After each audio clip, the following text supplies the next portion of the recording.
Assalamualaikum warahmatullahi wabarakatuh. Bismillahirrahmanirrahim. Nahmaduka ya ghafuru ya syakuru. Mashalli wa sallim barik ala sayyidina maulana Muhammadin wa ala alihi wa sahbihi aswa'in nama ba'du. Bahwa jihad itu dari kata jahada yujahidu mujahadatan. Kalau masdar mujarrodnya jahida dan baca jahada jadu jahdan wa jihadan, itu maknanya serius menekuni sesuatu. Jadi tidak harus bentuknya perang. Tapi Islam juga jangan anti perang, karena andaikan Islam itu tidak punya konsep perang, itu juga kita bingung saat kita dijajah Belanda. Jadi sesuatu itu pasti akan ada momennya, ada pembenarnya. Disebut kalau dalam fikih muqtadul hal. Saya masih ingat beberapa cerita lesan. Dulu perang itu harusnya 7 November. Bung Tomo datang ke Mbah Hashim. Tapi kata Mbah Hashim jangan, kata Kiai bagian nyeblokno pesawat urung teko. Walhasil nunggu Ki Abbas dari Buntet Pak Kapolres itu doanya spesial untuk menjatuhkan apa? Pesawat. Saya kebetulan banyak kenal sama cucu-cucu Ki Abbas Buntet. Tanggal 10 datang terus perang dimulai. Dan itu menjadi perang sejarah karena jenderal dari Belanda ya, dari Inggris ya, itu sampai meninggal ya. Jadi siapa Malabi ya. Jadi intinya Anda jangan berpikir bahwa negara ini didirikan hanya oleh umarok. Bahkan sebelum ada negara, yang sudah ada itu ulama. Dulu para wali songo sampai para kiai era kemerdekaan itu sudah membentuk satu komunitas. Di situ ada ketua pondok, ada bendahara, ada macam-macam. Sehingga kiailah yang bisa menggerakkan publik untuk melawan Belanda. Karena kiai ini juga yang memegang otoritas publik. Ketika seorang Basim Asy'ari memfatwakan jihad itu fardhu ain, maka semua orang berpikir harus jihad melawan kehadiran Belanda atau penjajah mana saja. Tapi itu satu sisi ya.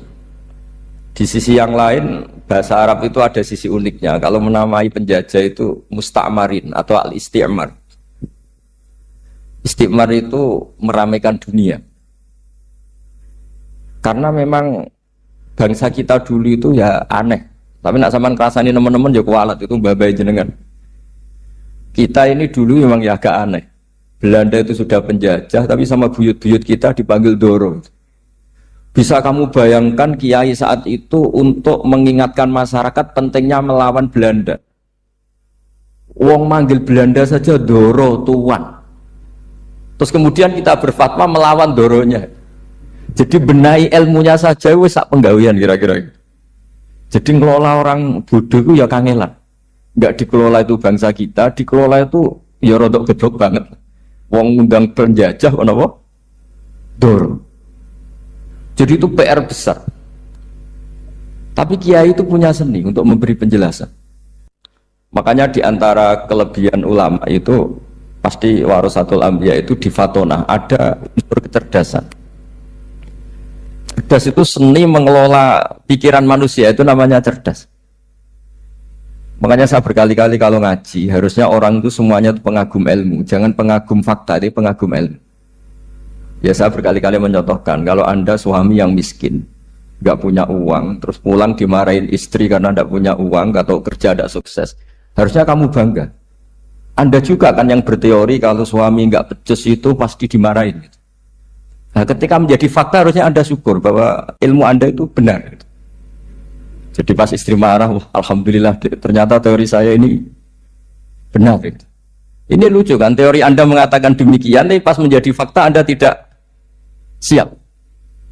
Nah, begitu juga menyangkut penjajah. Belanda itu sudah maju, Eropa sudah maju. Di mana-mana terbelakang itu menjadi objek penjajahan. Di mana-mana yang terpelajar itu posisi menjajah. Sehingga ulama berpikir bahwa awal dari kemerdekaan adalah mengertikan yang tidak ngerti. Karena teori penjajahan pasti gitu, yang tahu menjajah yang tidak tahu, yang sudah modern menjajah yang belum modern dan seterusnya. Makanya awwalu hadzal din itu al-ilmu. Makanya nomor satu itu ilmu, pengetahuan. Di sini pentingnya sampai Islam mewajibkan thalabul ilmi fardhatun ala kulli muslimin. Karena tadi, bisa kamu bayangkan 350 tahun dijajah Belanda, kita manggil mereka itu Doro atau Tuan. Kayak apa? Susahnya menggerakkan masyarakat yang cara pandang masih demikian. Lah kiai-kiai pada berontak dibikinkan masjid di alun-alun, diberi otoritas beragama sehingga dikira Belanda ini baik. Padahal ini dulu ya niatnya menina bubukkan biar tidak ada pemberontakan. Walhasil singkat cerita, kiai-kiai yang sudah di Mekah termasuk Mbah Hashim, beliau ketemu Muhammad Iqbal, ketemu beberapa ulama dunia, tahu bahayanya mustakmarin tadi. Terus akhirnya kiai-kiai kumpul-kumpul fatwa resolusi nopo? Jadi ini mukaddimah sebagai pembenaran, sebagai setuju saya sama Kiai Julil Albab bahwa nomor satu itu jihad. Tapi jihad tadi pemaknanya harus utuh. Kalau kondisi perang ya perang, kalau kondisi stabil ya jihad untuk memajukan apa? Indonesia. Dan itu saya ulang lagi dimulai dari ilmu. Sebelum saya ngaji Minhajul Thalibin saya cerita ilmu itu apa? Ilmu itu sederhana, sesuatu yang mudah. Karena ilmu itu fitratallahi allati fataran nasa apa? Misalnya begini, saya orang miskin, nggak punya apa-apa. Sudah nggak punya apa-apa, nggak punya jabatan, terus keluarga yang nggak pati loyal, mungkin istri ada ngidolakan kita, bahkan anak kita sendiri juga nggak ngidolakan kita. Itu kan sial-sialnya orang, anak kita aja nggak pernah ngidolakan kita. Tapi untuk bahagia itu sebenarnya sederhana. Sederhananya begini, orang pinter itu ingin mempertahankan kehidupannya, pinter sampai berobat habis banyak ke Belanda, ke Jepang supaya mempertahankan nyawanya. Si miskin ini kalau dia setiap makan, ya Allah, saya dengan makan ini mempertahankan nyawa saya. Jika makan itu satu kajian ilmiah bahwa ini luar biasa. Bahwa orang punya Alphard, punya uang 1 miliar, itu tidak mempertahankan sesuatu yang pokok, yaitu nyawa. Orang tidak punya Alphard itu hidup, nggak punya uang 1 miliar hidup. Tapi kalau nggak punya nasi 1 piring, nggak punya air 1 gelas bisa mati. Artinya apa? Orang miskin itu yusyarikul aghniya, sama dengan orang-orang kaya dalam hal kepemilikan hal-hal yang pokok. Tapi kadang-kadang orang miskin itu ya nyon sewu agak belagu, sudah miskin ingin punya Alphard, sudah miskin ingin punya uang, ya dia tersiksa. Harusnya cara berpikir nggak punya Alphard tuh masih hidup, nggak punya uang 1 miliar masih hidup. Yang punya Alphard hidupnya juga pakai nasi 1 piring, yang punya uang 1 miliar juga pakai nasi. Ya kalau itu kan sama, saya punya. Kalau gitu kan bisa miskin rasa kaya. Itu memang harus dilatih. Nah, kalau orang kaya kan rumahnya banyak di mana-mana. Memangnya kalau rumahnya banyak di mana-mana terus tidur di sini 1 jam, di rumah itu 1 jam, malah nggak bisa tidur kan? Tetap aja yang dipakai 1 kamar. Itu gunanya apa punya rumah banyak? Setidaknya zaman miskin itu dia berpikir gunanya apa punya rumah banyak untuk dipakai ya hanya 1. Meskipun suatu saat kalau dia kaya juga berpikirnya agak rubah. Ya penting punya rumah banyak biar kemana-mana punya rumah, nggak apa-apa. Tapi sementara masih miskin jangan berpikir seperti itu. Lah yang menjadi miskin kacau kan sudah miskin berpikirnya gaya orang kaya. Lah itu kecelakaan. Lah itu ilmu, maksud saya itu ilmu. Sehingga dulu Nabi ngajari orang miskin itu sederhana. Ketemu orang miskin sama Nabi diajarkan. Nabi diantara ajarannya begini.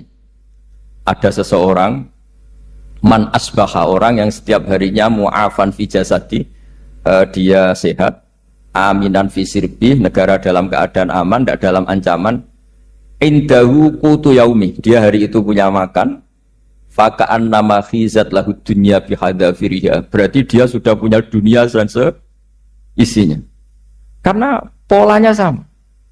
Buat Presiden Amerika itu yang untuk mempertahankan nyawanya yang makan pokok dan minuman pokok, bukan jabatannya sebagai presiden atau punya uang triliunan. Orang paling kaya di Indonesia juga gitu, untuk mempertahankan hidupnya juga dengan makanan pokok. Dan itu orang miskin punya.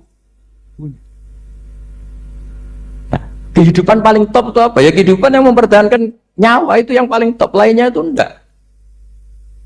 Karena mempertahankan nyawa ini super penting. Dan orang miskin bisa. Nah, saya berharap ilmu seperti inilah menjadikan dulu itu kuat ketika melawan Belanda. Kenapa kuat? Karena mereka gampang syukur.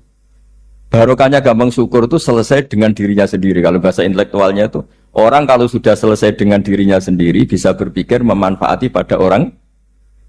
Dulu orang-orang miskin ketika era sahabat, termasuk era para ulama yang mendidik para umatnya, itu selesai dengan dirinya sendiri. Nah sekarang banyak orang miskin juga termasuk orang kaya, bahkan belum selesai dengan dirinya. Wah itu angel, ngajak jihad angel, karena dengan dirinya saja belum selesai.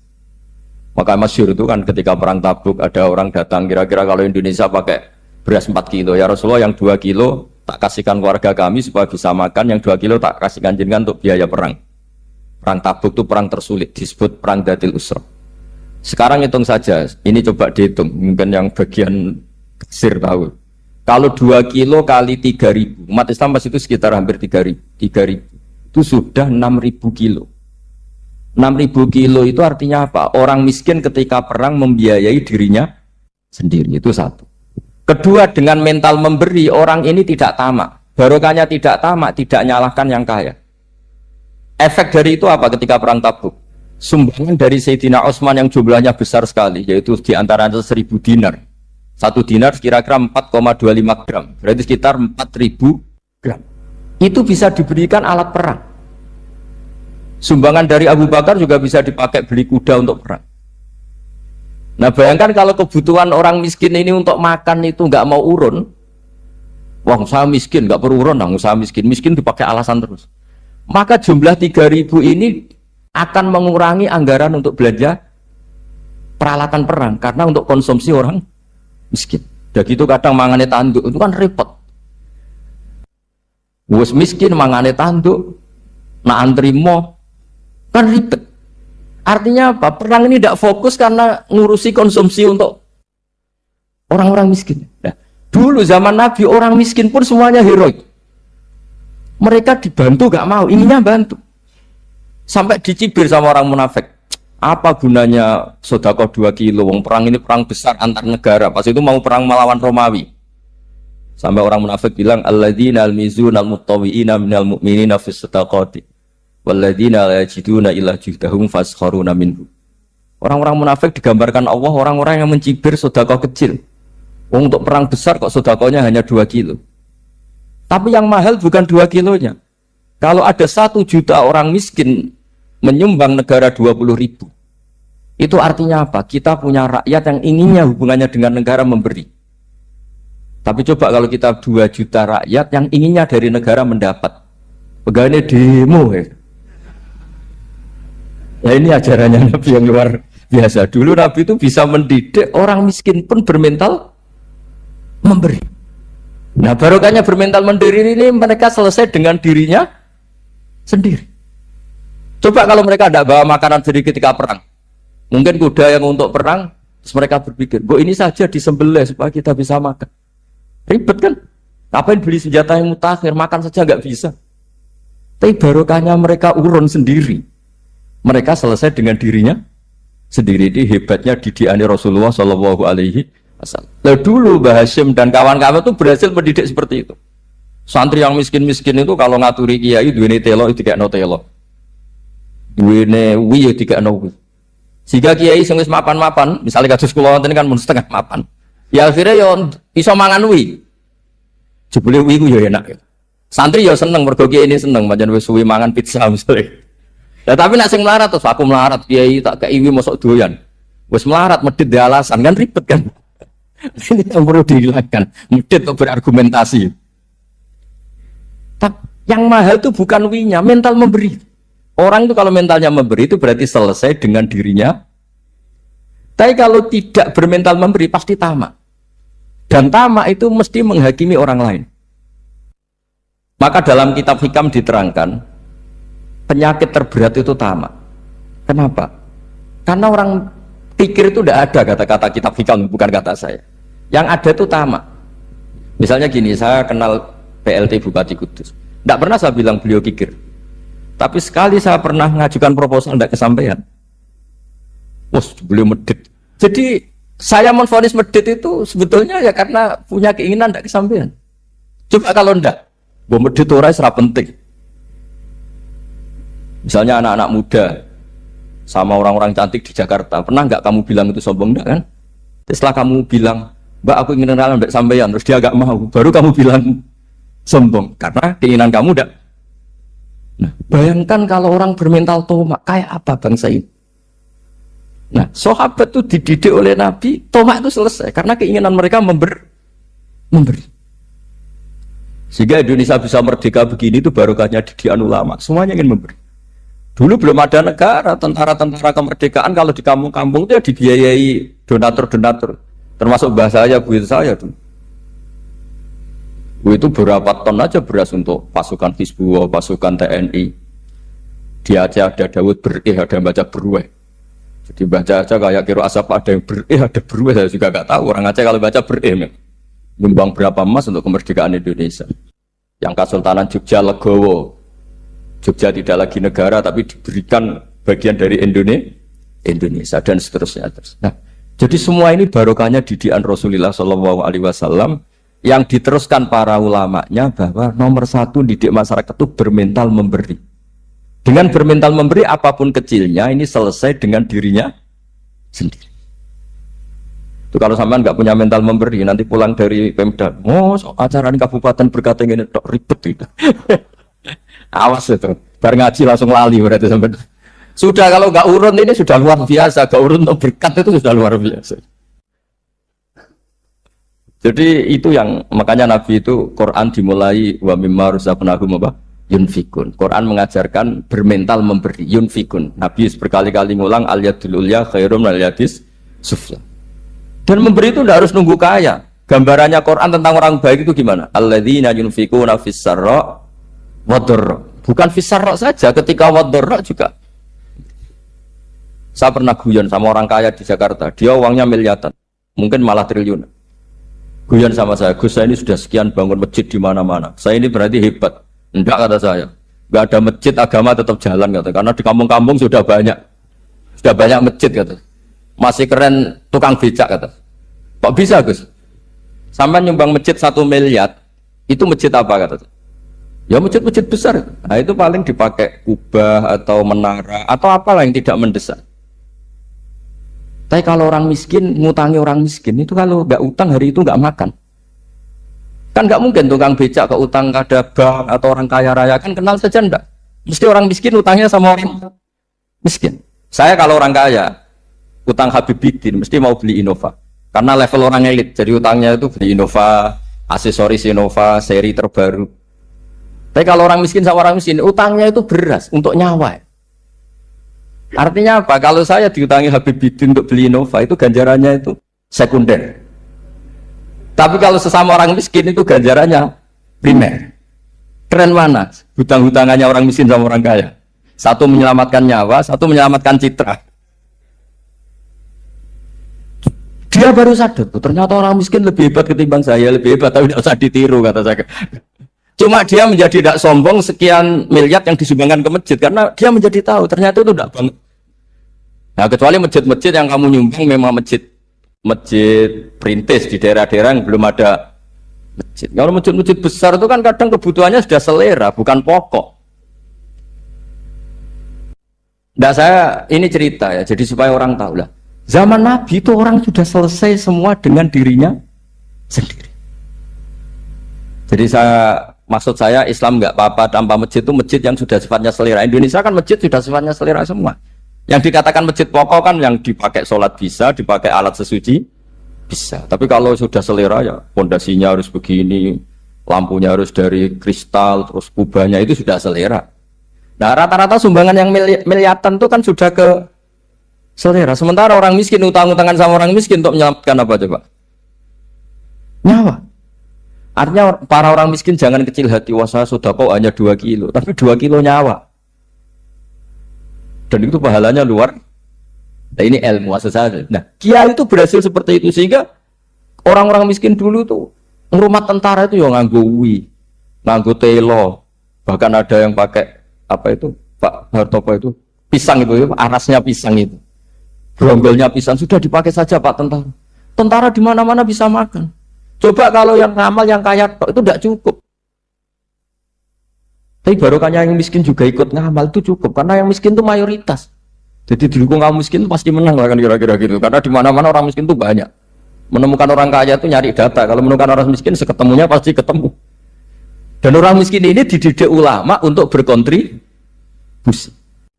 Sehingga banyak tentara yang ketika dicari Belanda pura-pura jadi petani. Ini juga yang menyelamatkan orang miskin. Nah, ulama dulu tuh orang paling sukses mensuasanakan seperti itu. Nah, itu yang diceritakan di perang Tabuk. Mimpa di maka tayazihu qulubu fariqin min. Jadi perang Tabuk itu perang di antara yang paling diceritakan Allah berkali-kali apa? Ya Rasulullah, tadi malam saya memburu dan ini dapat 2 sok, ya kira-kira berapa kilo lah. Yang separuh untuk keluarga kami, yang separuh saya sumbangkan ke jenengan. Lu coba perang antar negara hanya menyumbang 2 kilo beras, bayangkan. Tapi nilainya bukan 2 kilo. Kalau 2 juta rakyat Indonesia nyumbang 2 beras, artinya hubungannya dengan negara hubungan ingin memberi. Dan barokahnya hubungan ingin memberi, ora pati kecangkeman tomak, ora pati kakean menuntut. Ini yang mahal itu tuh, yang gak ternilai itu. Dan itu menjadi kekuatan yang luar biasa sehingga umat Islam bisa mengalahkan pasukan Romawi. Nah, Indonesia dulu kira-kira seperti itu prakemer. Bismillahirrahmanirrahim. Wasani asyara assalam. Ya, kita tahu secara i'rab kalau sani pakai i'rab isim mangkus, tapi untuk asyara tetap mabni nasab, mabni fathah maksudnya. Jadi semua ulama ngendikan adat mulai ahada asyara sampai tis'ata asyara tetap berstatus mabni apa? Fathah. Sehingga di Quran inni ra'aitu ahada asyara kaukaba. Terus di surat Mudassir alaiha tis'ata asyar. Padahal itu jadi mubtada muakhir. Berarti alaiha itu tetap yang ngatasin rokok tis'ata asyara utawi 19. Tetap bacanya bukan tis'atu asyarin tapi tis'ata asyara. Jadi kita tahu secara hukum nahwu adat mulai ahada asyara sampai tis'ata asyara itu mabni apa? Fathah. Cuma khusus sani asyar yang saninya ini berstatus mangkus karena ada yaknya itu. Wasani asyar assalam wa aqalluhu assalamu alaikum wal asoh jawazu salamun alaikum. Qultu al asoh al mansus la yujzi'u. Jadi ulama itu ya lucu. Yang satu bilang al asoh boleh salamun alaikum tanpa al. Tapi kata Imam Nawawi al asoh harus assalamu alaikum. Sama-sama diklaim sebagai kaul paling apa? Asoh. Karena seperti kita tahu dalam bab fikih perkhilafan ulama itu rahmat. Ya, saya ulang lagi, perkhilafan ulama itu rahmat. Contohnya ya ini, saya ulang lagi ya. Nomor 11 itu. Wasani asyar iku assalamu. Ya, terus di sini disebut wa aqalluhu iku assalamu alaikum pakai al, assalamu alaikum. Wal asohu te kaul sing asoh iku jawazu salamun alaikum olahe nglafatno mu salamun alaikum. Terus kultu Dewi Imam Nawawi al asoh al mansus la yujzi'uhu wallahu a'lam. Jadi menurut Imam Rafi'i boleh salamun alaikum tidak pakai apa? Al. Itu juga diklaim sebagai al asoh. Tapi menurut Imam Nawawi yang al asoh harus assalamu alaikum, tidak boleh salamun alaikum. Terus wallahu a'lam wa annahu la tajibu niyatul khuruji.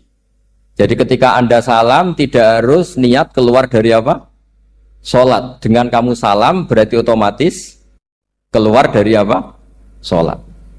Nah, ini menjadi problem menurut pemikiran banyak ulama karena ketika masuk salat harus niat masuk salat. Karena ketika kita takbir kan bisa takbir demo. Ya kan? Kan macam-macam kan? Makanya untuk membedakan itu kan niat. Memang ini kata ulama, bukan kata saya. Sekedar melafadzkan takbir ini kan demo ya takbir. Kamu kagum sesuatu juga takbir. Orang Indonesia itu kadang orang nggak sholat pun bilang subhanallah, memang sudah jadi bahasa nasional. Kalau kaget tuh bilang, saya punya kenalan Cina itu kalau punya uang ya mohon alhamdulillah. Tak tanya kok bilang alhamdulillah. Orang-orang Islam tuh kalau seneng bilang alhamdulillah. Yang ribet itu kubu sebelah. Kalau orang NU mau layasol itu mana tanya, Gus itu doa orang makan. Kok bisa? Biasanya orang NU kalau makanan sudah keluar mau layasol, ribet. Aduh repot itu. Jadi kadang-kadang wiridan itu sudah jadi bahasa nasional. Jadi Cina orang nggak sholat tuh kalau punya uang ya bilang alhamdulillah. Kadang orang yang nggak sholat tuh tanya, datang ke saya, insya Allah. Ya ribet. Makanya ulama itu berdebat. Lafat-lafat seperti ini itu apakah wiridan apa adat? Nah, untuk membedakan adat dan yang lain maka dibutuhkan niat. Makanya Allahu Akbar harus niat untuk masuk sholat.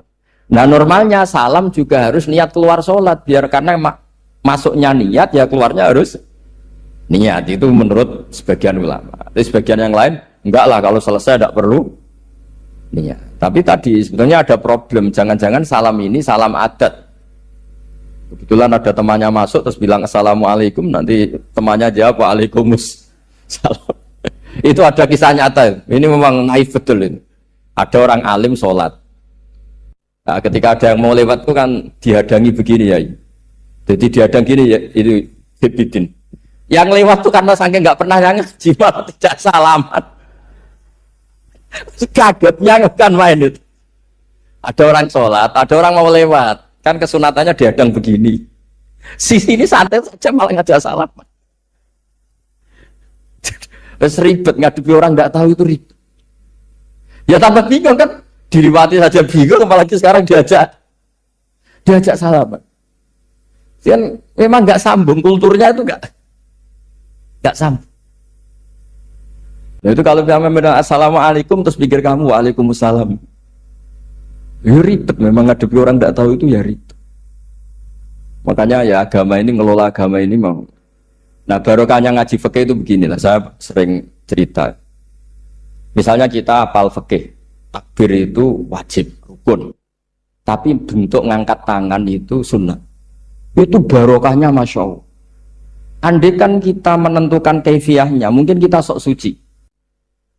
Itu pernah ada peneliti cerita ke saya, Gus saya ini orang NU itu pusing. Kenapa? Takbirnya beda-beda. Itu takbir berkali-kali. Jadi orang was-was cobalah, bertobatlah itu. Jangan sampai jadi mazhab baru. Kalau yang was-was orang bodoh gak masalah. Coba kalau dia orang alim alama. Nanti muridnya juga niru. Oh ternyata takbir yang saya itu 3 kali itu. Oh ternyata takbir yang saya itu 7 kali. Itu kalau dia jadi imam. Kalau dia jadi makmum nyampe ini pinggir. Sampai pinggirnya takut kan bulan ini. Ada yang kayak orang nggak punya uang. Allahu Akbar tangannya diangkat separuh saja enggak. Itu kan, tapi itu enggak ngefek di Indonesia karena dari awal kiai-kiainya ngajarin ngangkat tangan itu nah caranya juga agak ditentukan, terserah kamu. Begitu juga posisikan tangan itu juga sunat. Sehingga kalau ke Turki atau kemana-mana itu ada yang kayak orang baris, ya kan? Habis takbir ya sudah. Ada yang sendakapnya beda-beda. Ada yang nutupi iga yang hilang katanya, sampai begini. Ada yang santai begini. Oh, semuanya nggak jelas. Sehingga itu kalau di militer ini ada Pak Dandim itu juga bingung ini nggak protap ini kan. Tapi kalau di fikih itu memang kalau sekali nggak diwajibkan terserah masing-masing. Ada yang kayak orang baris, ada yang sendakep begini katanya apa nutupi iganya yang hilang. Wadah yang sambil rasa-rasa macam-macam. Tapi barokahnya ilmu fikih itu diputuskan memang dari awal tidak wajib. Yang wajib itu takbirnya. Maka duduk juga begitu. Meskipun kita sepakat duduk tahiyat ula, namanya iftiros, duduk tahiyat akhir namanya tawarruk, itu harus kita vonis, kita hukumi sunnah. Cara seperti itu sunnah. Wa ayyuqu'udin qa'ada sohat sholatu, seperti kemarin di Minhajul Thalibin. Dengan duduk gaya apa saja, sholatnya tetap. Jika kalau kita di Arab, misalnya pas haji, orang Arab itu memang ya agak kacau. Orang Indonesia itu kalau sholat duduk, itu kan memang benar-benar sakit. Sakit sudah agak mau mati itu benar-benar sholat baru duduk. Orang Arab itu enggak.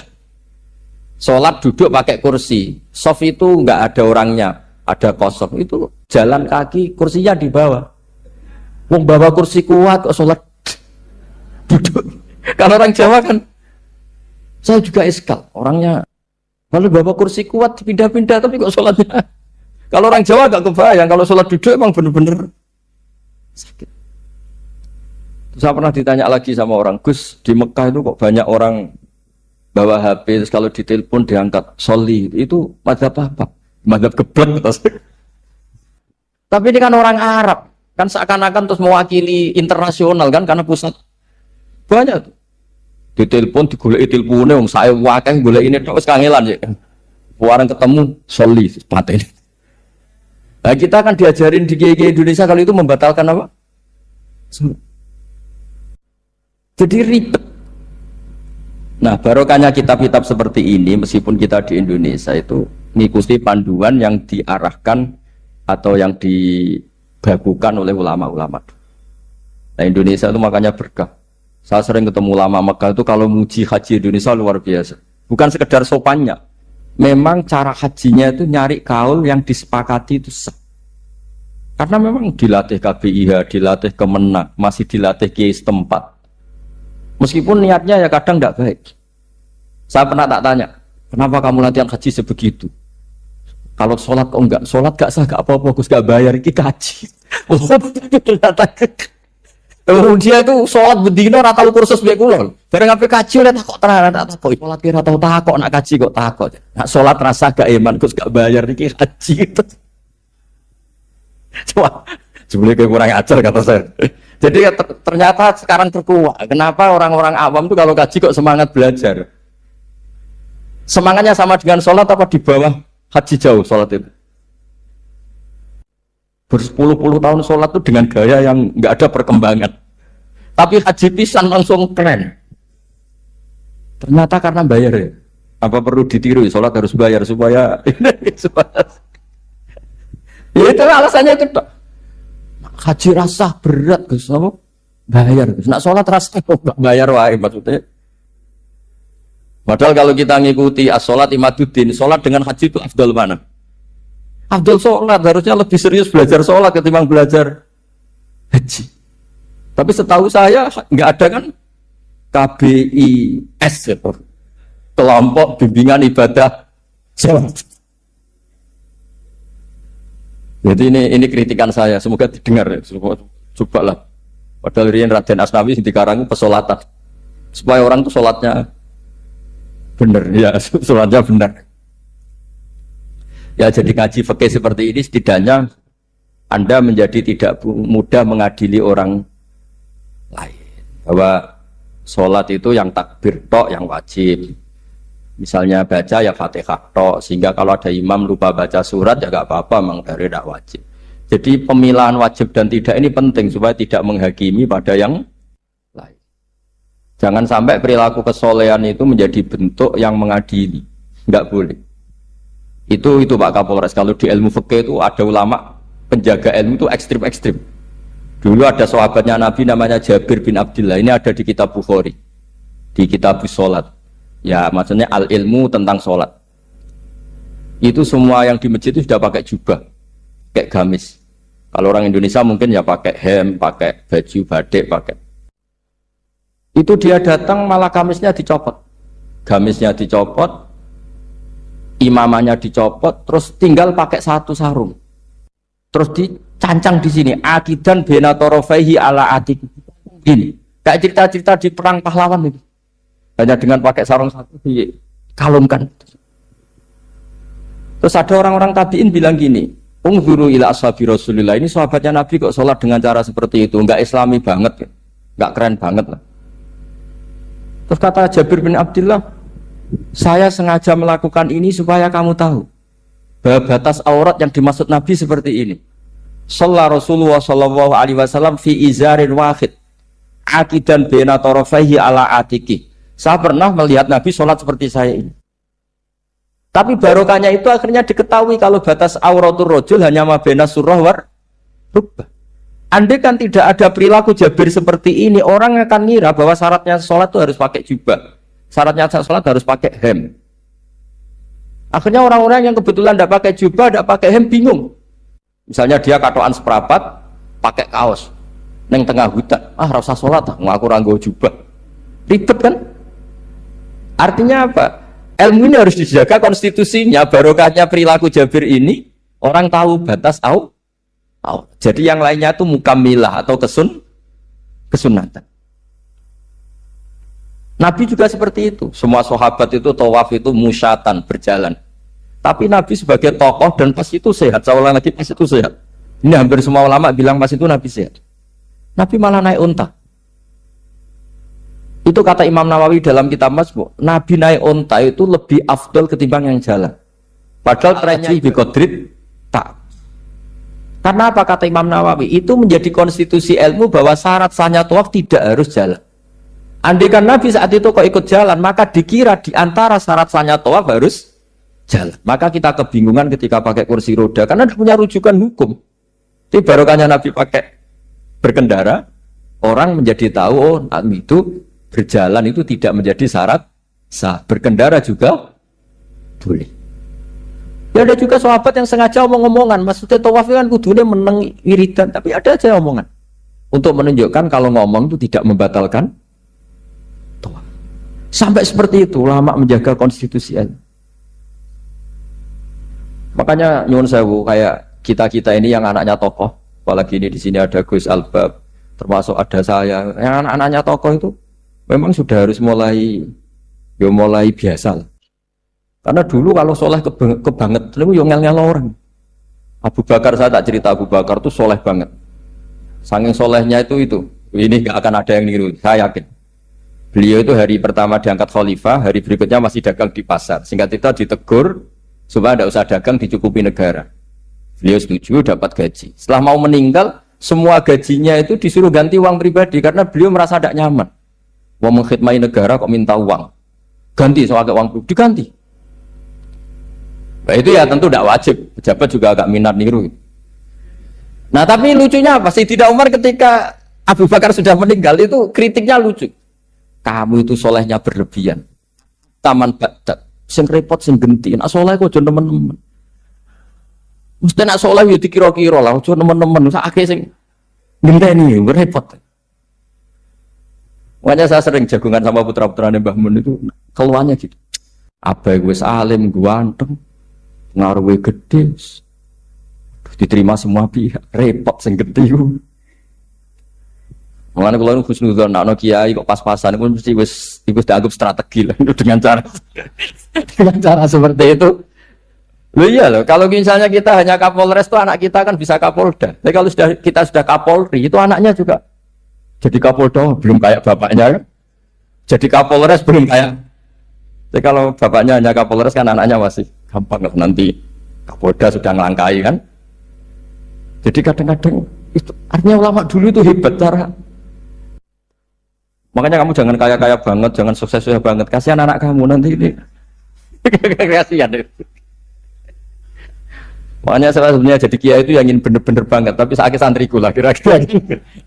Ini bukan justifikasi, tapi ini cerita saja. Cerita. Di antara makalahnya Sayyidina Umar yang terkenal itu komentar Abu Bakar itu at-abta man ba'dak. At-abta ngel-ngel no siro man ing wong ba'daka sausti siro. Kowe iku terlalu bener sing repot aku iki penggantimu. Enggak aku maksa soleh tetep ora koyo Abu Bakar. Maksa soleh nek ora mbok nek soleh kira-kira lah aja nemen-nemen gitu penggantinya itu. Ini cerita ya, jadi saya mohon. Nah, barokahnya itu juga kesolehan yang massal itu diakui oleh ulama. Termasuk begini misalnya nyuwun sewu, Nabi itu menyebut kesolehan itu ya termasuk wa fi buti ahadikum sodako, kayak ngeloni bojomu ya sodako. Ayati ahaduna syahwatahu wa walahu ajrun, masa urusan gitu dapat pahala ya Rasulullah? Jawab Nabi enteng. Ali salawadu aha fi haramin akana alaihi wisrun, kalau dia begitu selain istrinya kan dosa.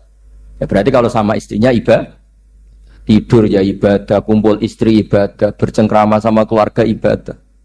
Akhirnya ulama bikin satu hukum yang luar biasa. Di antara hukum yang di kitab usul fikih itu begini. Mubah itu udah ada. Itsmamin mubakhin illa wa yatahaqqaqu bihi tarku haramimma. Fa'il zamu minas sukun tarkul qatli wa minas sukut tarkul qadzaf wal ghibah. Sehingga kita ulama misalnya melihat orang kampung sekatokan seperapat neng omah ngomel mbek bojone, mbok ngomel mbek anake, ini luar biasa karena tidak di diskotik, tidak di tempat-tempat yang seperti itu. Ana wong neng omah nglamun rokokan, wis delok tikus liwat misal. Lumayan ra delok gambar porno. Itu ada ulama yang berpikir itu karena tidak ada sesuatu yang mubah kamu lakukan kecuali saat itu Anda meninggalkan kehara. Makanya kata ulama, mubah itu tidak ada. Karena saat melakukan mubah, artinya Anda tarkul haram. Wa tarkul haram wajib. Berarti fal mubah wajib. Sehingga ulama misalnya sampai turu mulai barisan nanti subuh. Hada taroka zina, wa taroka sarikoh, wa taroka kada wa kada. Semoga malaikat pakai usul fikih itu. Nah, kalau malaikat pakai usul fikih itu, kamu tidur habis isya sampai subuh.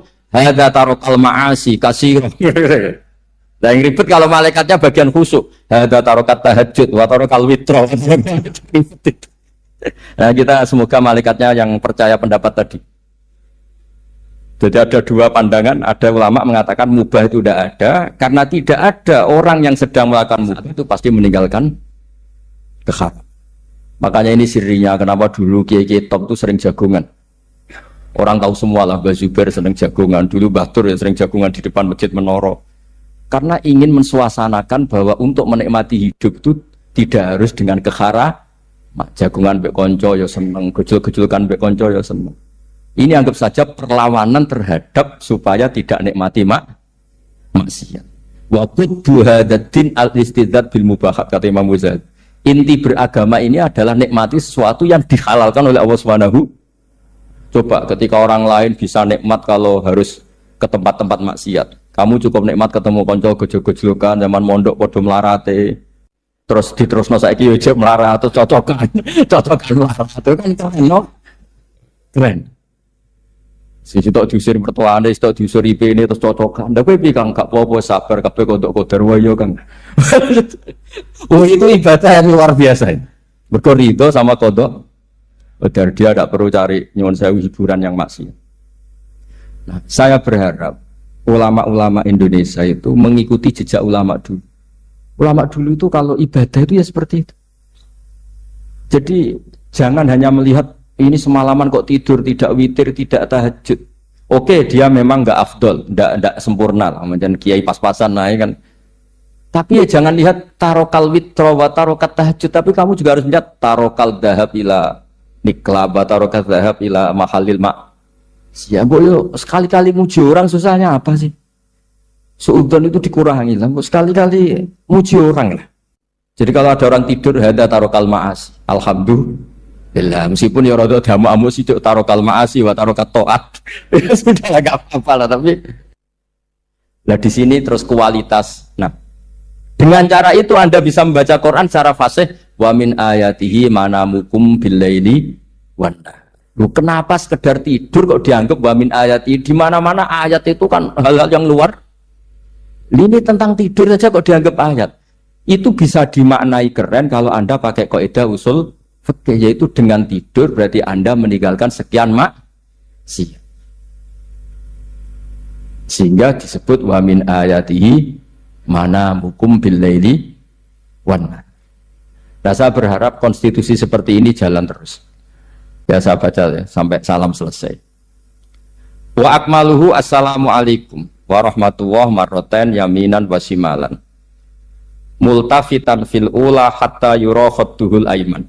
Tapi itu hanya akmal ya. Jadi ukuran paling sempurna kalau salam itu melengak ke kanan sampai dengan pengandaian ini bisa dilihat dari belakang. Tapi tetap saja itu ukuran apa?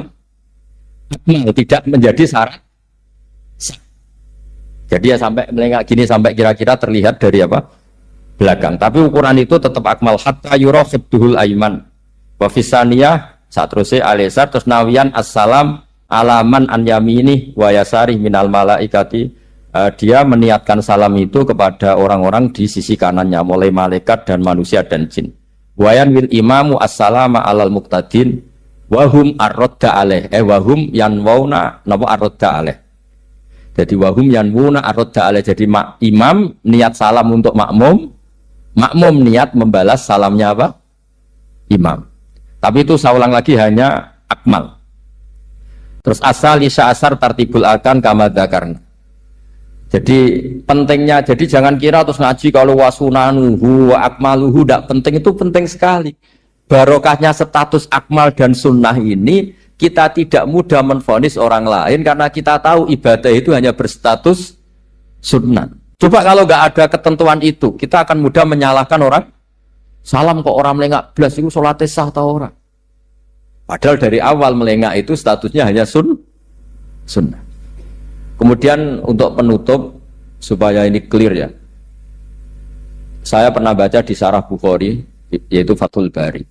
Nabi itu kalau setelah salam itu mubilan biwajihi alal hadirin. Jadi Nabi langsung menghadap ke timur. Andikan Indonesia menghadap langsung ke timur. Tapi uniknya para surahul Bukhari itu menganggap itu tidak satu sunnah yang tidak jadi satu sunnah yang permanen. Tapi kata para syurahul hadis, siapapun boleh melakukan gerakan yang bisa memaklumatkan kalau sholat itu selesai. Saya ulang lagi ya, jadi Nabi menghadap ke timur, kalau di konteks Indonesia, itu sebagai bentuk maklumat, ini loh sholat saya sudah. Karena takutnya apa? Orang yang dari jarak 2 kilo, 3 kilo ingin makmum sama Nabi, andai kan Nabi tidak menghadap ke timur, tetap posisi seperti sholat menghadap ke kiblat, maka orang dari luar mengira Nabi fi sholatin. Ya, Nabi masih dalam. Bahayanya apa? Kalau orang ini langsung takbir, usolli fardhu zuhri, misalnya makmuman, ternyata Nabi sudah sholat. Berarti sholatnya nggak sah. Kenapa? Irtibatus sholat atau robtus sholat biman huwa laisa fi sholatin. Dia menggantungkan sholat dengan orang yang sudah tidak. Dan itu bahaya sekali. Masa kamu sholat, makmum sama orang yang sudah tidak. Nah, semenjak itu terus ada aturannya ulama. Siapapun yang jadi imam harus memaklumatkan diri dengan cara apa saja supaya menunjukkan kalau sholat itu selesai. Makanya adat kiai-kiai kita tetap menghadap kiblat tapi namanya astagfirullahaladzim. Itu sebetulnya memaklumatkan. Loh, nak niat banter nyentuh pangeran usah istighfar gianre.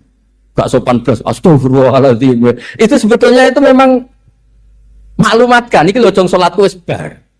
Nah, apa makmum masbuk sing ijek sholat atau cuma makmum aku gitu.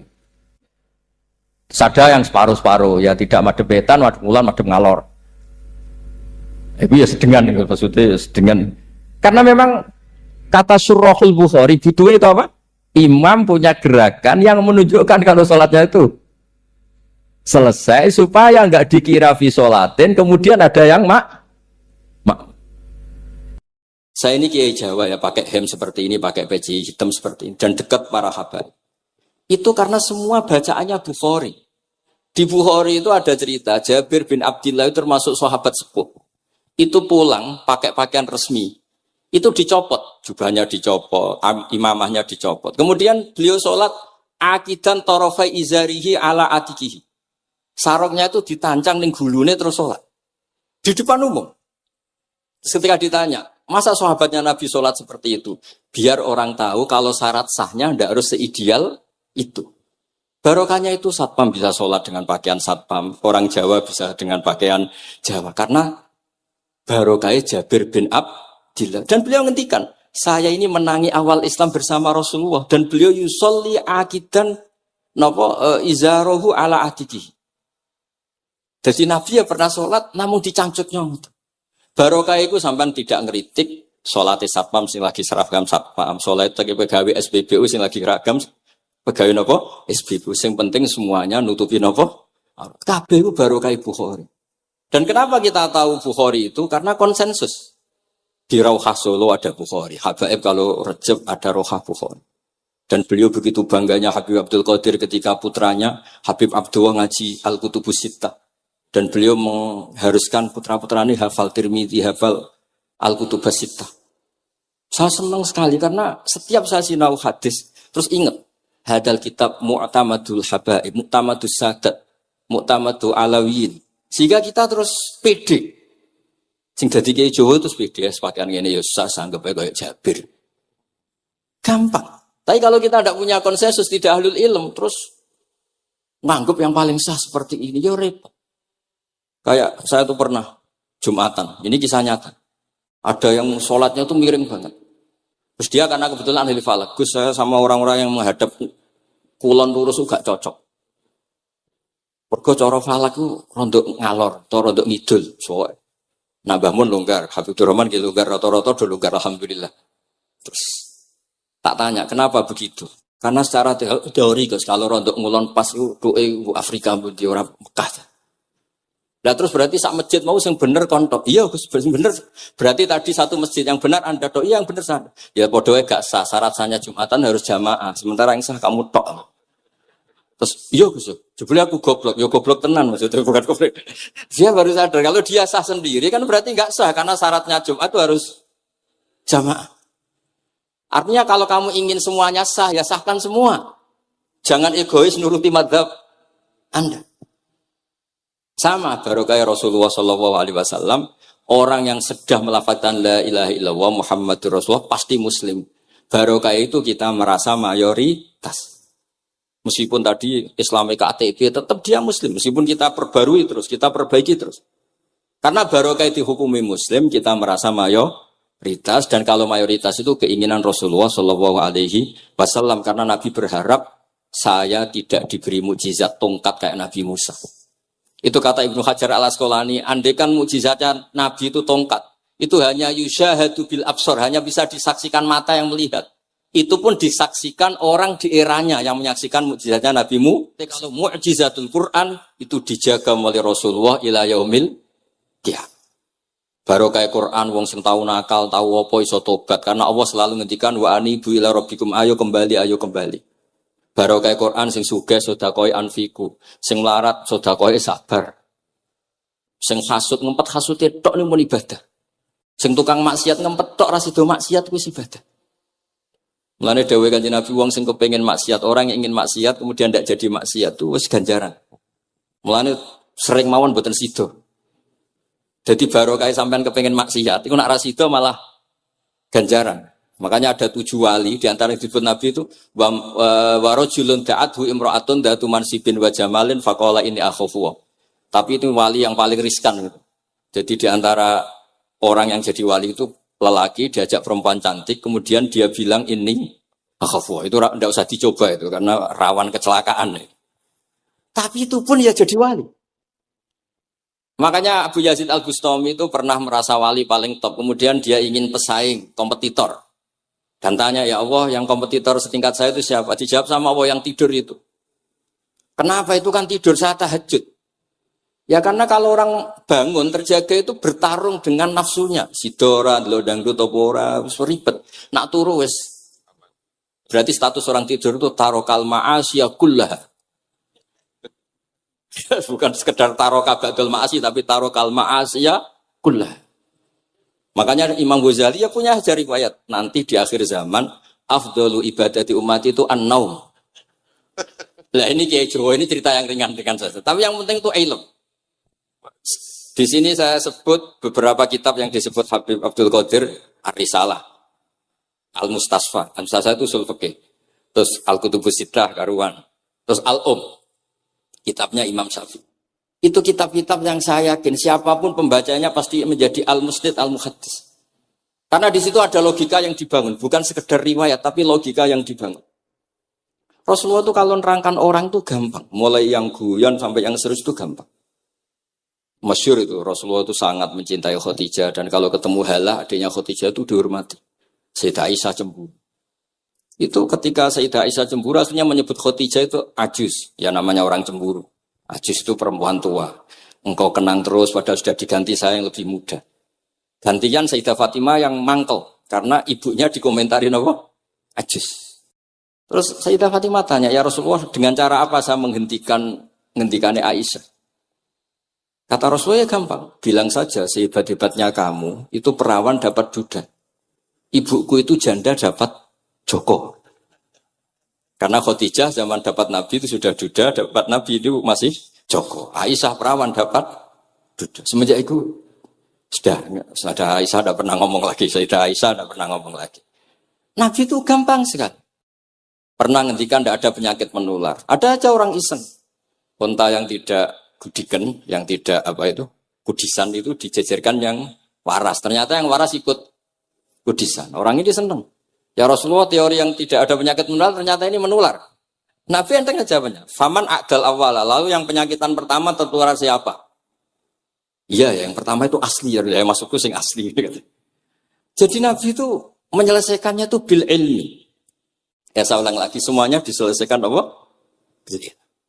Makanya saya senang sekali saya pondok Darul Hadis ketika ini Habib Soleh Al-Atos itu dulu termasuk tipe anak angkat sama Mbah Mun. Itu dekat sekali terus beliau supaya barokah dipondokkan di Darul Hadis. Zaman itu pengasuhnya sudah Habib Rahman, Habib Soleh Al-Idrus. Saya yang mewakili. Ketika Boyong yang mamitkan juga saya. Ketika mondok di Saitumar Hafid yang disuruh surat sebagai bapaknya juga saya. Terus, alhamdulillah sekarang barokah jadi kiai top di Tegal. Ya, baru di Tegal dan sekitarnya tidak tahu saya juga. Yang jelas itu di Islam itu gampang. Kalau kamu terkenal niati syiar karena Islam itu butuh syiar. Kalau kamu tidak terkenal niati humul. Humul itu ab'adu minar riya. Jangan-jangan Anda lebih wali ketimbang saya karena tidak terkenal. Tapi bisa saja wali saya karena saya bisa menterkenalkan ilmunya Allah dan Rasul. Ya nanti diuji di akhirat siapa yang lebih wali. Tapi yang jelas Islam itu gampang itu. Orang bisa jadi wali lewat apa saja. Karena kebaikan yang ditawarkan Islam itu semua kebaikan. Sama tak cerita nih, orang sowan Rasulullah itu kan luar biasa. Kayak apa? Hebatnya orang melihat wajahnya Rasulullah, marro'a wajah kayak saat. Tapi ada orang namanya Uwais Al-Qarni. Itu tidak sowan Rasulullah. Karena ibunya tuh manjanya minta ampun. Kemana-mana minta digendong. Semua tetangganya sudah sowan Rasulullah, kecuali dia.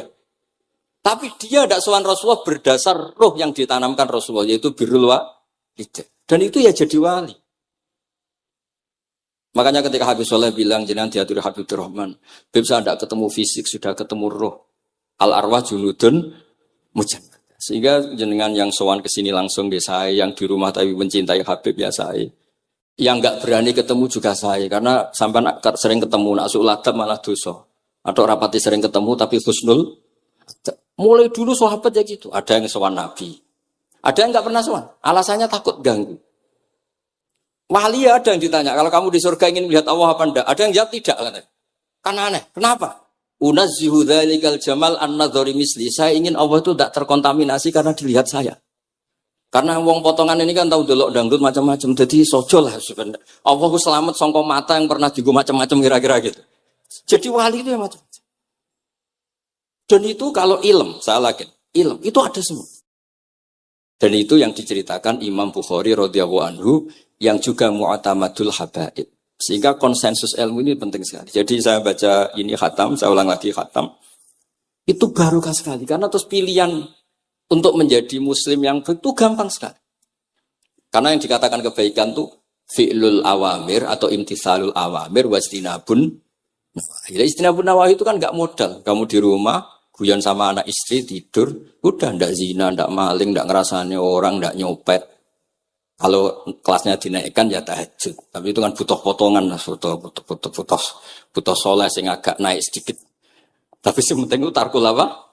Makasih. Ini di sini juga diceritakan sama Habib Abdul Qadir ketika Ibnu Abbas ditanya bagaimana orang yang melakukan as-sunan wa nawafil tapi sering maksiat, sama yang hanya iktisar alal faraid tapi tidak pernah maksiat. Ini yang diceritakan Habib Abdul Qadir menyeritakan Dawud Ibnu Abbas, la na'dilu bisalamati syai'an. Saya tidak pernah membandingkan selamat, artinya yang paling penting itu tarkul.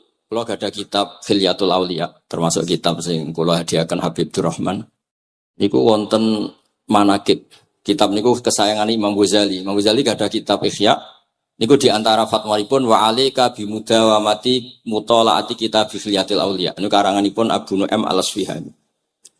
Niku diantara cerita-cerita tentang Said Ali Zainal Abidin, Sayyid Bagir, Sayyid Ja'far. Niku nak dialog Quran.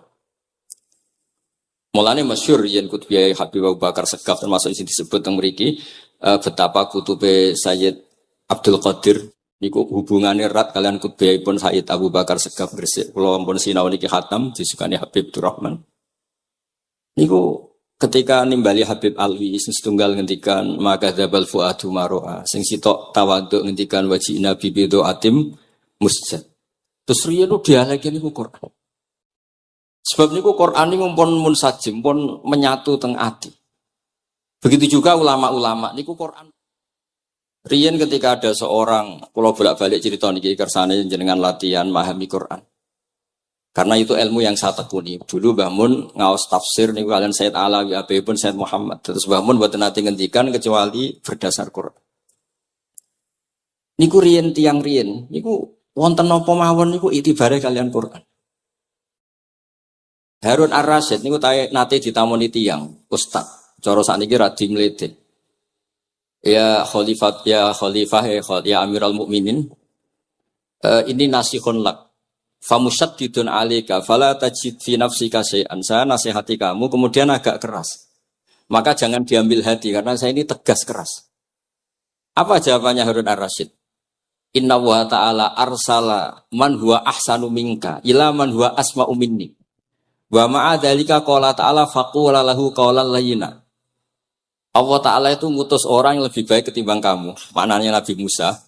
Ke orang yang lebih jelek ketimbang saya, yaitu Fir'aun. Itu saja ada aturannya. Faqula lahu qawlan layyina, kama maka harus halus. Makanya pas sekali tadi dawuhnya Habib Abdurrahman kita niru Wali Songo. Wali Songo itu membawa Islam itu ringan. Wong sing biasanya keimangan sesajen, dhisik dikakno setan, saiki dikakno tangga. Wis pokoke terus dhisik dongane jamba-jambi sing menawa ana sing dihukumi syirik, saiki ditahlili. Dene tahlil kok iso diarani syirik ya terlalu la ilaha illallah kok syirik ku piye. Wong la ilaha illallah itu kalimat yang orang kafir saja menjadi muslim karena ngelafadzkan. Lah saiki gara-gara la ilaha illallah diwaca pitung dinane mayit wong dadi musyrik koyoke rada aneh. Teori itu mboten ketemu akal. Akhirnya nggih gampang mawon, tidak merubah kultur yang ada tapi diubah. Napa? Diubah. Jenengan kalau cerita nih Rasulullah Shallallahu Alaihi Wasallam, niku tidak merubah adat jahiliyah secara ekstrim, tapi Rasulullah niku mengemas dengan kearifan. Kalau tak cerita sidik, kenapa Nabi dipilih dari suku Quraisy? Suku Quraisy itu gak ada tradisi saya. Kalau ingin menikmati perempuan tuh ya nikah. Sehingga ketika Nabi dianggap aneh-aneh dakwah itu kata orang-orang Quraisy, Muhammad kalau kamu ingin aneh-aneh itu karena ingin nikah. Kamu seneng siapa? Zawasnaka. Zawasnaka. Kamu saya nikahkan. Sebab itu disebut adat-adat itu kamu saya nikahkan. Bukan saya carikan perempuan, buatan kamu saya nikahkan. Sebab itu adat-adat Quraisy yang termasuk di lem, mulai terutama teruntuk adatnya mbah-mbahnya Rasulullah Shallallahu Alaihi Wasallam. Niku tarakus sifaha falam yusibhum aruhu min adami wa ila abihi wa ummi. Semuanya meninggalkan perzinahan. Hafidhul ilahu karomatal li Muhammadin abahul amjada saunal ismi. Niki penting kula aturaken kersane kultur kula wau sering jagungan kalian Habib-habib sing aos teng Mbah Mun. Wong Jawa nu mboten nate kawin ponakan, mboten nate kawin putrine. Niku nggih barokah Rasulullah sallallahu alaihi wasallam. Riyen kiai-kiai Jawa niku ngenalno mahram. Wong ora oleh nikah ambek putrine, ora oleh nikah ambek ponakane, ora oleh nikah ambek mbae. Sehingga wong Islam Indonesia niku pun dadi konsensus. Oh ya. Itu nikah itu sudah benar. Lah ini kalau cerita tentang kalangan tentang jenengan sedanten. Ijtihad ulama itu mau tidak mau harus kita dengar. Niki kalau mau khatam mungkin kalau beri contoh beberapa. Niki termasuk yang didawakan beliau. Al-anbiya mastaharu illa bil ilmi wala azharu sya'nahum fil wujud illa ilmahum wa fihi dalilun ana anal ilma aqwa minal amal. Ini termasuk dawuhipun beliau, para nabi itu yang paling diterkenalkan itu logika ilmu, dan mereka tidak memperlihatkan di komunitasnya kecuali ya ilmu itu, karena ilmu itu akan permanen. Misalnya nyuwun sewu di antara keluhanipun Habib Abdul Qadir niku kan gampangannya al-Islam mahjubun bil muslimin. Temeriki beliau sering ngendikan la takun hijaban alal Islam atau la takunu hijaban alal Islam. Kamu muslim jangan menjadi problem yang bisa menutupi kejayaan apa? Islam. Oke, niku kita sepakat. Tapi baru kayak ilmu niku terjaga. Misalnya kita semua yakin zina itu haram, maling itu haram. Nah ana wong Islam nyolong. Iku wong ya darani ya oknum, mboten kongkonane napa? Islam. Tidak suruhannya Islam. Tapi kalau semua orang sudah tidak kenal maling itu haram, tidak dikenalkan itu haram, nanti dikira angger Islam itu nggih maling. Sehingga ilmu itu harus didengungkan terus. Malah ngendikane Nabi, idza dzaharatil bid'u wal fitanu wa fi riwayatin diambil wa subba ashabi falyuzhiril alim ilmahu wa illa fa alaihi la'natullah wal malaikati wan nasi ajmain. Ketika banyak masalah itu orang alim harus memperlihatkan ilmunya. Misalnya kados kula sebagai kiai Jawa, ini kula matur nuwun sangat. Kula nu bapak kula hafal Quran, bapak kula senengane ngaos Quran. Bapak kula tiyang Kudus niku penekun Quran. Pondok paling sepuh ning Kudus di antaranipun gadani buyut kula. Niku nak ngijazahi niku nurayamsi bihi finnas. Walam yakulillah fil madaris wal masajid. Orang itu punya iman, itu harus dibawa finnas. Tertanam di hati manusia. Kalau nate teng Korea, nurian tiang sing gedeng kiai, bareng teng Korea itu malah jadi kiai. Mergo roh bumi ra ono sujud, ra ono adzan ku nangis. Akhirnya ku nyewa tanah, nyewa tempat tinggi masjid. Jadi sampean ra usah dibakas ning bab wakaf. Piye hukume masjid tanah sewaan? Kowe ora tau nyewa masjid malah kecangkeman ruwet ngoten niku ruwet. Pokoke pira-pira ning Korea wonten persewaan rumah damel napa? Dipakai apa? Masjid. Karena Nabi pun ngendikan ju'ilat lanal ardu kulluha masjidan. Mulane sedekah Rasulullah sallallahu alaihi wasallam. Di antara khawasi hadhil ummah niku semua tanah itu bisa dipakai sujud. Tiang Eropa baru kayak bal-balan niku ya akeh wong sujud. Riyen teng Eropa niku wong sujud kangelan gara-gara dituku Sulaiman Fahim teng stadionnya wonten masjid. Mbah mun nak cerita aku tahu salat ning Real Madrid. Dulu sampean cocok ra cocok, sampean ora usah khawatir. Ini kalau orang Islam di Eropa terkontaminasi kalian non muslim, sampean kudu yakin, pokoknya kerja al-haqqi wa zakal napa?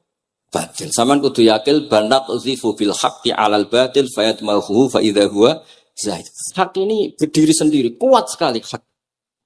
Hak ini bisa bertarung di mana saja dan kapan saja dan punya tingkat keabadian sing luar biasa. Ini hak. Ketika ada sekolah-sekolah perbandingan agama, kemudian kita menawarkan konsep Tuhan. Tuhan kita adalah wajibil wujud. Tuhan kita tidak pernah ngantuk, tidak pernah ini itu. Tuhan kita ada sebelum apa saja. Tentu konsep Tuhan ini lebih rasional ketimbang yang lain. Artinya kita menjual Islam itu dengan likaum yakin, dengan logika sing luar biasa. Sebab itu Quran nak ngajari kita, nak ngenyek Fir'aun, ngenyek Namrud. Ya, Kul ara'aitum ma tad'una min dunillah. Ketika orang kafir menyembah berhala Lata, Uzza, Hubal. Aruni madza khalaqu minal ardi am lahum syirkun fis samawat. Apa reputasi mereka sebagai Tuhan? Apa melok gawe bumi? Apa pas tahu gawe langit urun semen? Yo ora melok-melok gawe ujug-ujug dadi pangeran. Ndak ikut menciptakan kemudian tahu-tahu jadi apa? Tuhan. Tapi uniknya ini ceritanya kitab Ithaf. Ithaf itu karanganipun Said Zabidi. Ini lagi-lagi dukung Habib Abdul Qadir tentang ilmu. Kenapa orang Islam disuruh baca sholawat Allahumma sholli ala Sayyidina? Itu Said Zabidi cara ngendikan begini. Islam itu ada. Itu setelah Nabi Isa dikultuskan. Seperti itu. Diangkat sedemikian rupa sampai dituhankan. Tapi Islam ingin umat Islam itu mencintai nabinya. Caranya gimana? Dilatih sholawat. Allahumma sholli ala Sayyidina Muhammad. Allah tetap pemberi. Nabi Muhammad apapun topnya, apapun hebatnya, tetap yang diberi. Sehingga yang Tuhan jelas Allah, kekasihnya yang bernama Muhammad Shallallahu Alaihi Wasallam. Artinya mencintai nabinya, tapi tidak akan kecelakaan menuhankan nabi. Karena posisinya jelas. Allahumma Allah pemberi, nabi penerima. Dan selalu kita dilatih Muhammad dan abduhu wa rasuluh, hambanya. Kata abduhu adalah kalimatun farikoh, kalimah yang kita tidak akan ngalami menuhankan seorang nabi. Kayak apa berkahnya hadati? Kayak apa berkahnya ilmu ulama? Makanya kalau setuju, beliau ngendikan al-ambiya mashtaharu illa bil ilmi, wala adharu sya'nahum fil wujud illa ilmahum. Terus beliau ngendikan wa fi dalilun ala anal ilma aqwa minal amal. Ini kita baru kalian dawa-dawa beliau. Kalau alhamdulillah khatam nggih. Cara kula nyari padanan di kitab-kitab itu mudah sekali karena ini ma'ruf masyhur. Terus di antara dawuhipun ngendikan karomatul ulama adharu min karomatil auliya. Ulama itu sekali keramat itu lebih zahir, lebih manfaat ketimbang keramatnya wali. Sama masih ingat bapak saya kalau ngendikan terkenal wali sing untung dekne kata bapak. Ini bapak Guyan. Tapi wali basa Jawa loh, ndak wali yang di kitab-kitab itu ndak. Kalau Anda terkenal wali itu yang sowan banyak. Apalagi yang nyalon bupati gubernur. Itu pasti gula Anda banyak, uang Anda banyak. Dan yang untung Anda. Tapi kalau Anda terkenal ulama, ahli fikih. Kata bil faqih itu babahnya ahli fikih. Sampai disebut Ustadz Al-Faqih Al-Muqaddam. Jadi beliau gak diundang Habib saking terkenal ahli fikih. Disebut Al-Faqih Al-Muqaddam. Saking ahlinya fikih. Kalau Anda terkenal alim, fikih. Oh, saya kalau tanya khed sama siapa? Sama Bahak misalnya. Mau tanya halalnya penyembelian sama siapa? Sama orang alim itu. Mau haji tanya siapa? Sama orang alim itu. Sehingga yang untung itu Islam. Karena ada masailul fikih yang bisa diketahui lewat ulama. Jadi kalau Anda terkenal wali, dunga mandi, yang untung Anda. Entah untuk sowanan wae kira-kira gitu. Mboten iki cerita mawon, cerita maknane karomatul ulama adharu min karomatil ali. Maka saya senang sekali sama keluarga-keluarga yang ahlul ilm. Tadi beliau madah Habib dengan nama Habib Abdul Qadir Darul Hadis. Disebut Al-Musnid. Disebut musnid saja ingatan kita pasti sanadnya musalsal ila Rasulillah sallallahu alaihi wasallam. Saya akan cerita ilmu. Oke, kalau terpaksa bahasa Indonesia nih karena Habib biasa bahasa Indonesia. Sebenarnya kalau senang bahasa Jawa, selain lebih sopan, gitu, ben rontok-rontok ketara nak Jawa. Karena Islam porsi kula nu versi Jawa, jadi porsi Jawa nu nggih boten Islam ideal tapi barokah rahmati Allah Subhanahu wa taala. Kula cerita sedikit, kula niku jare wong akeh niku alim, niku jare Mbah Mun dawuhe Mbah Mun ngeten. Pokoke wong Jawa mesti ana sing alim. Mergo Allah wis kadung ngendikan kafatalinas, Islam kanggo wong akeh. Nek sing alim wong Arab tok, berarti urung kafah. Ya kudu ana wong Jawa bareng. Mulane wong Sunda kanton nyaingi kula mergi ana wong Jawa, ana wong Sunda, ana wong Sumatera. Mergo Allah sudah memaklumatkan Islam nu kafatal linnas. Sebab niku kula badhe matur, imane para habaib, para sadat alawiyin, para hasaniyin sedanten. Niku sibghatullah memang didesain sempurna karena ada batatu Rasulillah, ada kitatu Rasulillah, ada jasad, ada gen Rasulullah sallallahu alaihi wasallam. Tapi imanul awam, imannya orang banyak, itu harus ditopang logika-logika awam dan itu bagus. Kalau bolak-balik cerita di mana-mana, Imam Amudi niku teng akhirat niku mbek pangeran kan mulang matematika. Karena dia itu berhasil menjadikan orang percaya tauhid itu mergo mulang matematika. Mbake cerita angka 2, 3 sampai 1 miliar sampai 1 triliun. Nisbatu kulli dzalika ilal wahid nisbatul far'i ilal asli. Terus malaikat itu udah protes. Karena Imam Amudi ini teng alam kasyafi dikan mulang malaikat. Mereka malaikat itu komplain. Saya ini dekat engkau ya Allah. Tahu surga, tahu neraka. Kenapa imanul makhluk? Imannya Amudi yang enggak tahu apa-apa kok sekuat imannya malaikat. Dan itu Allah Ta'ala yatabaha bihi malaikata. Atau kalau jumlahnya banyak yatabaha bihi malaikata. Allah membanggakan para umatnya Rasulullah SAW di depan para malaikatnya. Tapi apa yang dijelaskan Imam Amudi? Niku ditulis mawon. 1, 2, 3, 4. 1, 2, 1 miliar, 1, 2. Semuanya berapapun jumlahnya, semuanya itu cabang dari angka 1. Bo alam raya kayak apa rumitnya, kayak apa luasnya, kayak apa dasarnya, kabeh itu faktor minawahil wahidil qahar. Disebut kul huwallahu ahad. Dan terus akhirnya imane wong Jawa itu wis pokoke gak mungkin angka gak dimulai dari angka napa? 1. Mulane Syekh Nawawi Banten niku masyhur karena beliau mufassir termasuk yang pertama. Nggih kula bilang termasuk yang pertama dawuh maknane Quran semuanya terangkum ning Fatihah, Fatihah terangkum ning bismillah, bismillah terangkum di titik. Titik niku maknane nuqtatil wujud. Nggih niku bi kana makana wa bi yakunu ma yakun. Semuanya dimulai dari titik wujud. Sebab niku kula bolak-balik matur niki bangga kula gadah guru Mbah Maimun Zubair, juga beliau sangat mencintai keluarga besar Habib Abdullah. Teng kitab Ihya kula niku Habib Rahman tesih wonten fotonipun Habib Abdullah kalian Said Muhammad di kitab Ihya saya zaman saya di Sarang. Niku Mbah Mun mulang Husnul Hamidiyah. Niki kangge tiyang Jawa, kangge kula jenengan sae gampil. Niku teng mriku diterangaken nggih ngangge gambar malah. Kula bolak-balik matur niki supaya iman itu makulal makna. Niku wonten gambaripun Habib Fauzi digambar. Terus gambar iku mulai sing rapi, sing boten rapi, kabeh iku dari 1 titik. Sampean gambar apa saja dimulai dari apa?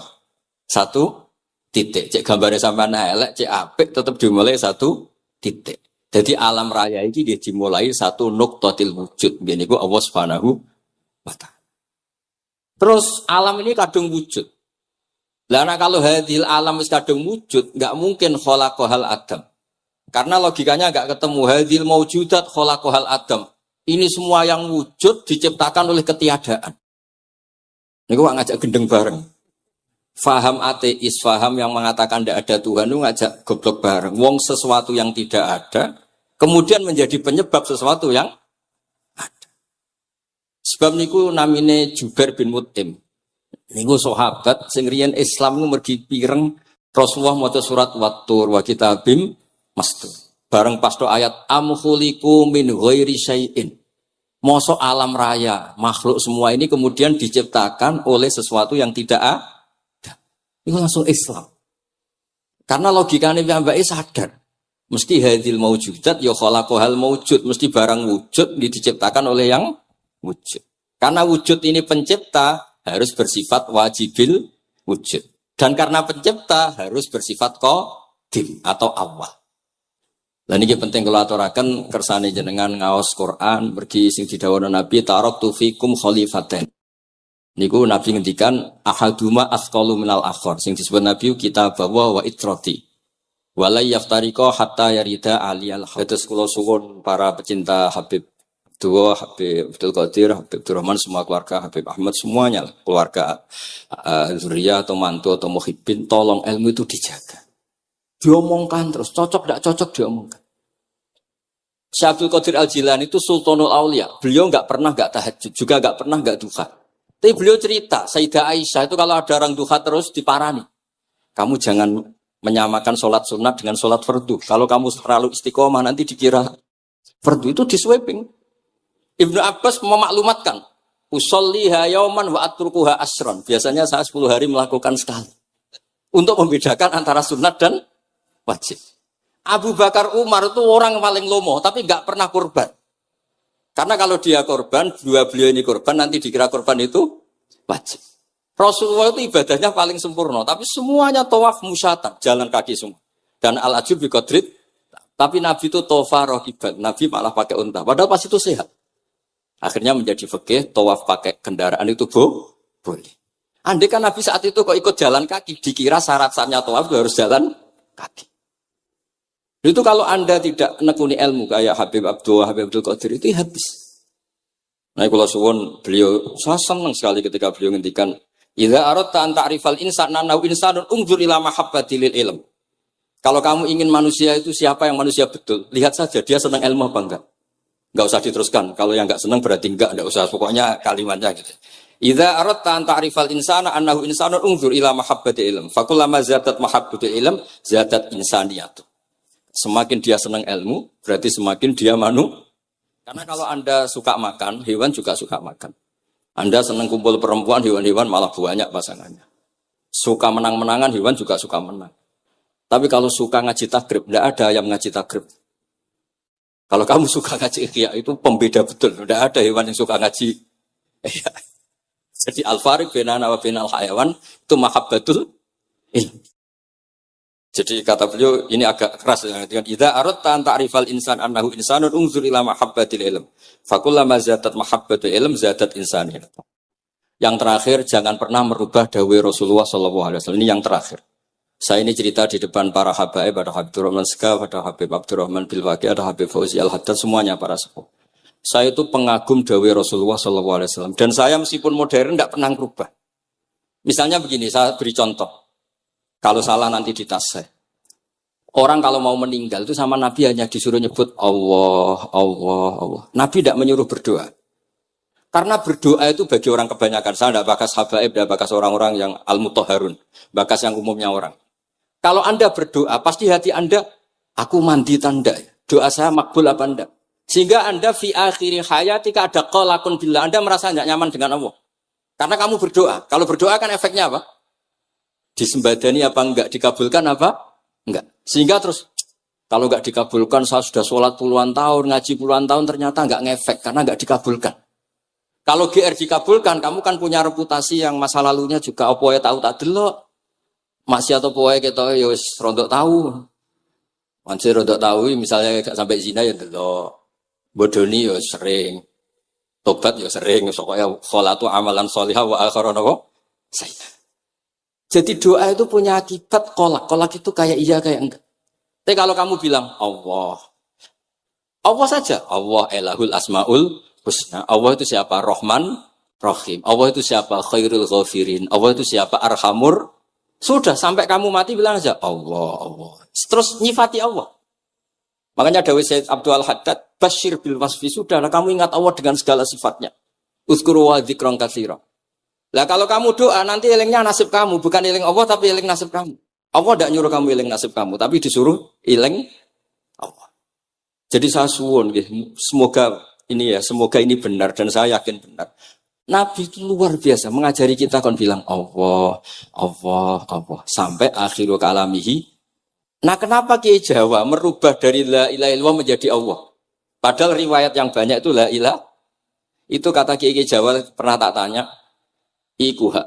Nak la ilaha illallah nak ora tok dadine la ilaha. Resikonya tinggi. Daripada resiko digenti apa? Allah. Kalau ya ora modifikasi ini piye pokoknya wonten. Akhirnya nyari riwayat yang bukan la ilaha illallah tapi napa? Allah. Tapi apapun itu saya pastikan saya mohon semohon-mohonnya ikut Rasulullah. Gini ku nyebut Allah. Jangan saat itu, saya ulang lagi, saat itu jangan banyak berdoa sesuai penuduhan Nabi la yamutanna ahadukum illa wa yusinu dzanna billah. Tapi saat itu jangan pakai doa karena kalau Anda pakai doa takutnya Anda takut enggak mustajab. Lah kalau kata orang mustajab terus setan nyelinap, gak ono gunane kowe dhisik nekani maulid, salat, saiki ora ngefek. Pas itu berarti kowe suudzon be Allah. Jadi kalau suwun semohon-mohonnya Nabi itu kalau dawuh pegangi saja. Dia sudah tidak usah ditakwil. Pokoknya harus mangkana akhiru kalami la ilaha illallah fi riwayatin Allah napa dakhalal jannah. Terus Nabi ngendikan, terus Nabi rangarah goroh, mosok Nabi ngendikan mesti fa itu fa jawab. Kalau ada fa-nya yang riwayat fa, kalau enggak ada pokoknya dakhalal jannah, siapa penyelafatkan la ilaha illallah pasti dakhalal jannah. Daripada sampean duwe kolak itu merasa ndak nyaman. Sebab itu di banyak riwayat ngendikane man syaghalahu dzikri an mas'alati wa fi riwayatin an du'ai a'taituhu afdhala ma'utis sa'ilin. Orang yang sibuk ingat Allah, baik dengan Quran maupun yang lain, pokoknya sibuk ingat Allah, sampai dia itu lupa meminta, itu akan saya kasih di atas permintaan orang-orang yang minta. Karena ingat Allah itu lebih mudah, kata Syekh Abdul Haddad.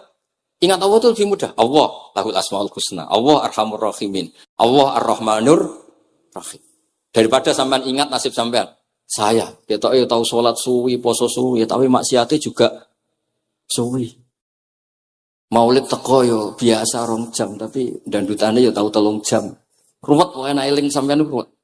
Tapi nek eling Allah lahul asmaul husna. Allah lahus sifatul ula.